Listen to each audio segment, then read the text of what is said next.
Hi అండి, అందరికీ నమస్తే. నేను మీ సునీల్ మద్దాల.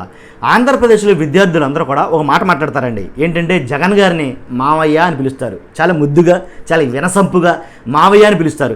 నిజంగా ఆ మామ ఆంధ్రప్రదేశ్లోని విద్యార్థుల పాలిట శకుని మామలా తయారయ్యాడా అనేది అయితే ప్రజెంట్ ట్రెండింగ్ టాపిక్ అండి.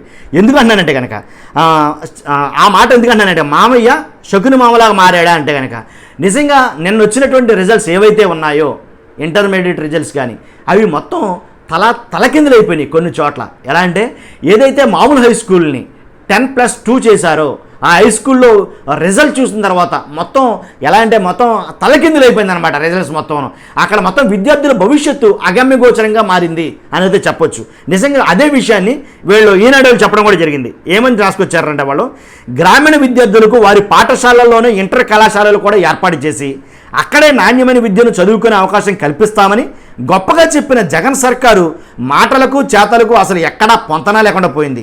కృష్ణా ఎన్టీఆర్ జిల్లాల్లో 38 హై స్కూళ్లను అప్గ్రేడ్ చేస్తూ కళాశాలలుగా మార్చారు. కానీ ఈ కళాశాలలో కనీస మౌలిక సౌకర్యాలు లేదా అధ్యాపక బృందం ఎవరైతే మాస్టర్ను కూడా ఏర్పాటు చేయబడంతో విద్యార్థులు బలయ్యే పరిస్థితులు నెలకొన్నాయి.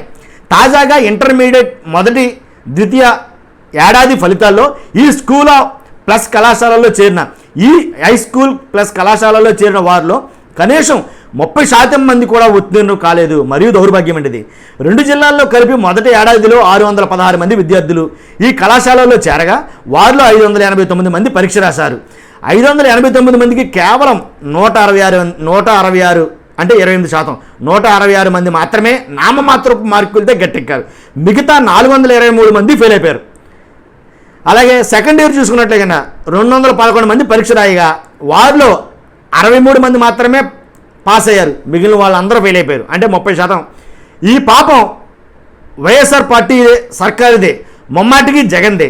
ఈ కళాశాలల్లో బోధించేందుకు ప్రత్యేకంగా టీచర్లు ఏర్పాటు చేయకపోగా ఉన్నతనే నెట్టుకొచ్చారు. దాని ఫలితంగానే ప్రస్తుత ఫలితాల్లో దారుణంగా విద్యార్థులు నష్టపోవాల్సి వచ్చింది.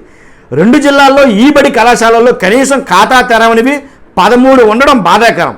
ఈ 13 పాఠశాలలో 84 మంది మొదటి 2 ఏడాది పరీక్షలు రాయగా మొత్తం అందరూ ఫెయిల్ అయిపోయారండి ఇంటర్మీడియట్లో. ఈ బడి అని ఎప్పుడైతే 10+2 చేశారో ఆ స్కూల్స్ అన్నింటిలో కూడా దారుణమైన రిజల్ట్స్ అనమాట. అందరూ ఫెయిల్ అయిపోయారు. ఎందుకంటే కనుక సరైన టీచర్ లేకపోవడం. అలాగే సెకండ్ ఇయర్లో 7 చోట్ల 0. హై స్కూల్ ప్లస్ కళాశాలలో 2 ఏడాది ఫలితాలు మరీ దారుణంగా వచ్చాయి. ఏకంగా 7 చోట్ల 0 ఫలితాలు నమోదయ్యాయి. పెనుగంచిప్రోల్లో 3 పాస్ అయ్యారు. లింగాలపాడులో 19 మంది, జగ్గయ్యపేట బాలికలలో 4, పెనమలూరు 6, పమిడి మొక్కలు 6. ఇదైతే ఎన్నికల రిజల్ట్స్ అవుతున్నట్టుంది నాకు. ఘంటసాల 1 చొప్పున పరీక్ష రాసిన వాళ్ళు అందరూ తప్ప అందరూ ఫెయిల్ అయిపోయారు. ఈ బడులన్నింటిలో ఇలాంటి ఫలితాలు రావడానికి ప్రధాన కారణం వైకాపా ప్రభుత్వ నిర్లక్ష్యమే కారణమని ఉపాధ్యాయులంతా తమ గోడు చెప్పుకుంటున్నారు. ముమ్మాటికి జగన్ వైఫల్యమే. ఎలా అంటే హై స్కూల్లో కళాశాలలు పెట్టేశాం, విద్యా వ్యవస్థను మొత్తం ఉద్ధరించేశాం, సంస్కరించేశామని డప్పుకొట్టే జగన్ ప్రభుత్వం చాటింపు వేసుకుంటుంది. కానీ వాస్తవంగా అక్కడ బోధన సిబ్బంది సరైన సౌకర్యాలు ఏర్పాటు చేయకపోవడం వల్లే కనీస ఆలోచన కూడా విద్యాశాఖ లేకుండా పోయింది. పాఠశాలల్లో ఉన్న కొన్ని గదులను ఖాళీ చేయించి వాటికి కళాశాల అనే బోర్డు తగిలించేసి ప్రవేశాలు కల్పించేశారు. తమకు దగ్గరలోనే ఇంటర్ కళాశాల ఉందని చాలామంది జాయిన్ అయిపోయారు వాటిలో. కానీ వాస్తవం ఏంటంటే జాయిన్ అంతా తెలిసింది అక్కడ చాలామంది టీచర్లు తక్కువ, అన్ని సబ్జెక్టులకి టీచర్లు లేరు, అరాకొర వసతులు ఉన్నాయన్న విషయం. ఎప్పుడైతే పాలకులు చేసిన నిర్వాహకం వల్ల విద్యార్థుల జీవితాల్లో కీలకమైన ఇంటర్ విద్య ఏదైతే ఉందో దాంట్లోనే 70% మంది ఫెయిల్ అవ్వడం వల్ల చాలా దారుణమైన పరిస్థితులు అయితే నెలకొన్నాయి. కృష్ణా జిల్లాలో ప్రభుత్వ జూనియర్ కళాశాలలో ఫలితాలు అటు ఇటుగానే వచ్చాయి. మొదటి ఏడాది 534 మంది విద్యార్థులు పరీక్ష రాస్తే 273 మంది అంటే 51% మంది ఉత్తీర్ణులయ్యారు. వృత్తి విద్యా కోర్సుల్లో మాత్రం ఫలితాలు కొద్దిగా మెరుగ్గా వచ్చాయి. బావచ్చిని చెప్పుకోవాలి. తొలి ఏడాది 246 మంది పరీక్ష రాస్తే 192 మంది అంటే 70% మంది ఉత్తీర్ణులయ్యారు. పర్వాలేదు. ఇక్కడ ప్రభుత్వ కళాశాలలో 2వ ఏడాది 490 మంది రాస్తే 357 మంది అంటే 73% ఉత్తీర్ణులయ్యారు. ఇది పర్వాలా. 2వ ఏడాది వృత్తి విద్యా కోర్సుల్లోనూ 233 మంది రాస్తే 202 మంది అంటే 87% మంది ఉత్తీర్ణయ్యారు. కృష్ణా జిల్లాలో మాత్రం కొంచెం బాగానే ఉందండి. ఎన్టీఆర్ జిల్లాలో చూస్తే కనుక జిల్లాలో ప్రభుత్వం జూనియర్ కళాశాలలో తొలి ఏడాది 782 మంది రాస్తే 302 మంది. ఇది మరీ దారుణమండి. 782 మంది ఎక్కడ, 302 మంది ఎక్కడ ఉత్తీర్ణులయ్యారు. తొలి ఏడాది వృత్తి విద్యా కోర్సుల్లో 288 మంది రాస్తే 156 మంది పాస్ అయ్యారు. ఇది దారుణమే. రెండో ఏడాదిలో 586 మంది రాస్తే 351 మంది మాత్రమే పాస్ అయ్యారు. ఇది దారుణమే. రెండో ఏడాది వృత్తి విద్యలో 174 మంది రాస్తే 137 మంది ఉత్తీర్ణులయ్యారు.